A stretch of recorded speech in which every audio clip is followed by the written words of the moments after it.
할렐루야. 지난 주간 안녕하셨습니까? 사순절 셋째 주일이자 3월 첫 주일 맞이합니다.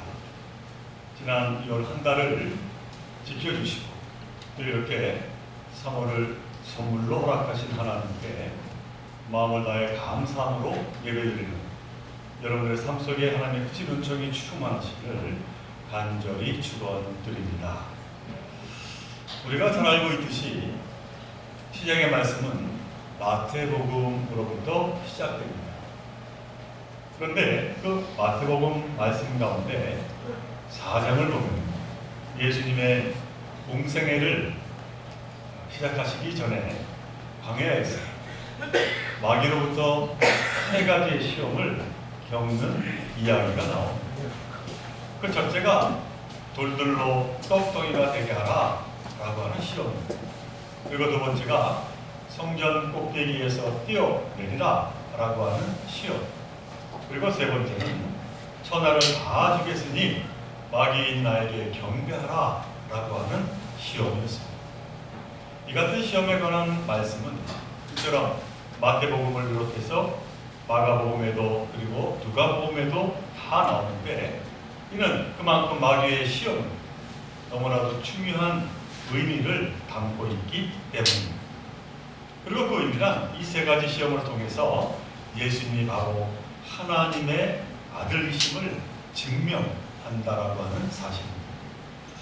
저는 오늘 히브리서의 말씀을 본문으로 택했습니다.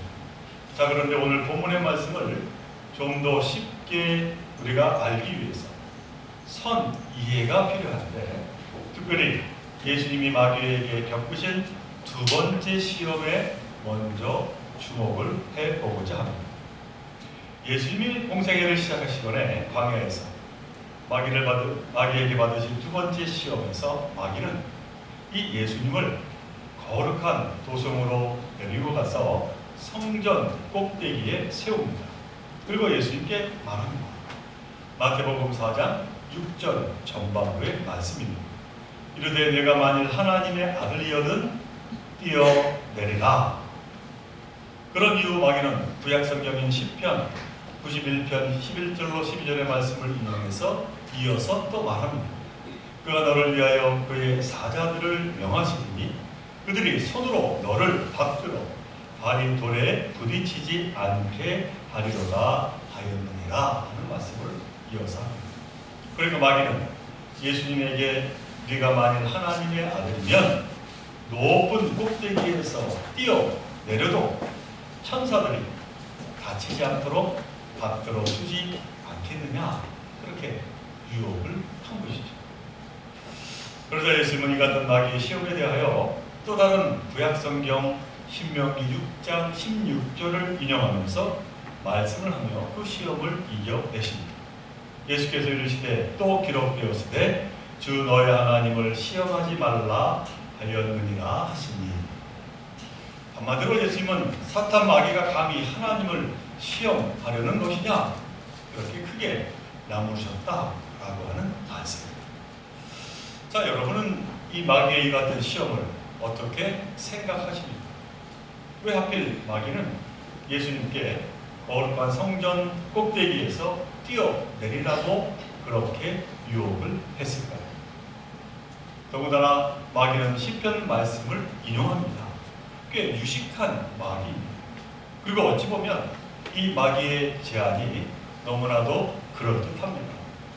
만일 예수님이 성전 꼭대기에서 뛰어내릴 때 전혀 문제없이 사뿐히 내려앉으면 아마 사람들은 깜짝 놀라서 지금까지 무명이었던 예수님이 누군지 알게 될 것이고, 바로 그래서 예수님이 이 땅에서 하시고자 하는 일, 그 일도 너무나도 수월하지 않겠는가라고 하는 것이죠.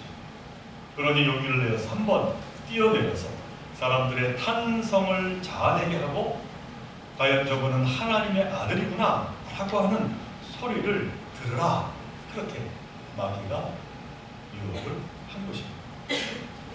자, 그런데 이 말씀은 예수님을 향한 시험인과 동시에 저와 여러분을 향한 마귀의 시험이요 유혹이 아닐 수가 없습니다. 왜냐하면 우리는 한 걸음 나아가기보다는 단숨에 뛰어오고 단숨에 뛰어내기를 원할 때가 사실 너무나 많이 있기 때문입니다. 다시 말하면 내가 얼마나 노력했는지에는 관계없이 무언가를 많이 얻으려는 그 유혹이 우리 안에 도사리고 있다라고 하는 사실입니다. 그러나 예수님은 성전 꼭대기에서 멋지게 뛰어내리지 않으셨습니다. 그리고 예수님의 공생애의 전 모습 또한 그러하셨습니다. 그래서 한꺼번에 많은 병들을 멋있게 치료한 적이 없으십니다.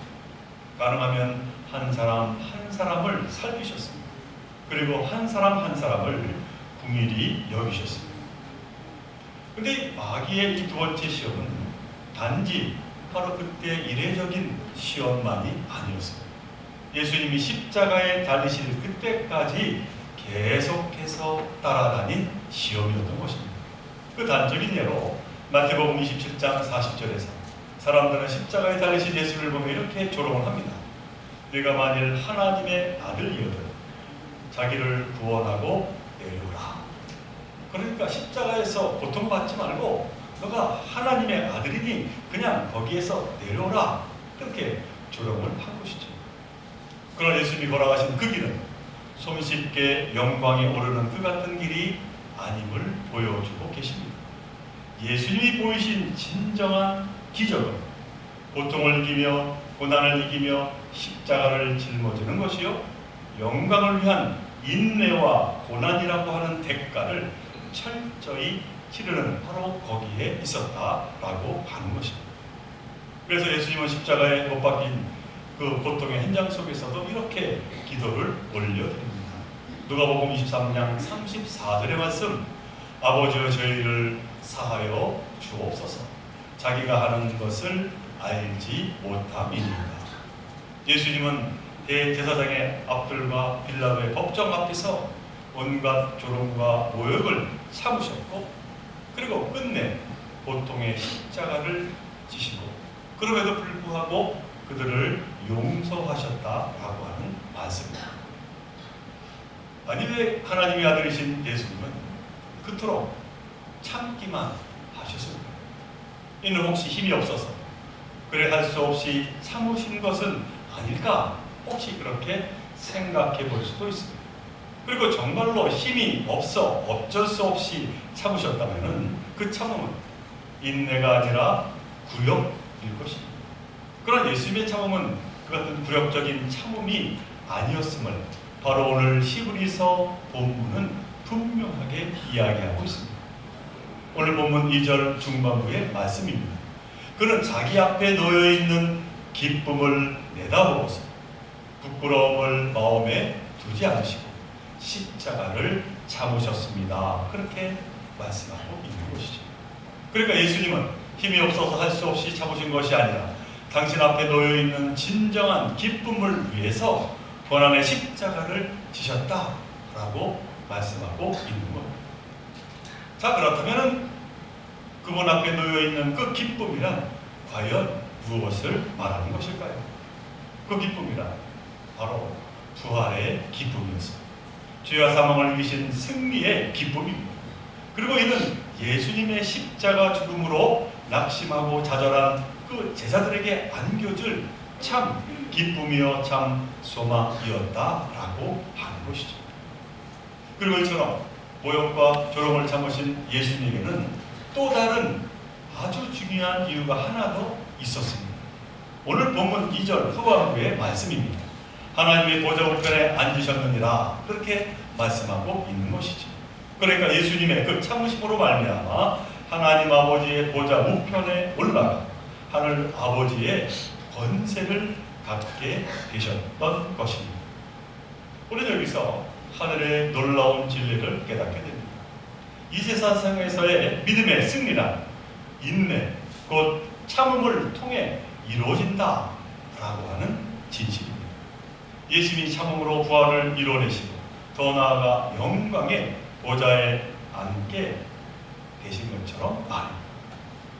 성 어거스틴은 고난은 누구에게나 동일하게 찾아오는 것이지만 고난을 당하는 사람은 각기 다르다라고 하는 유명한 말을 했습니다.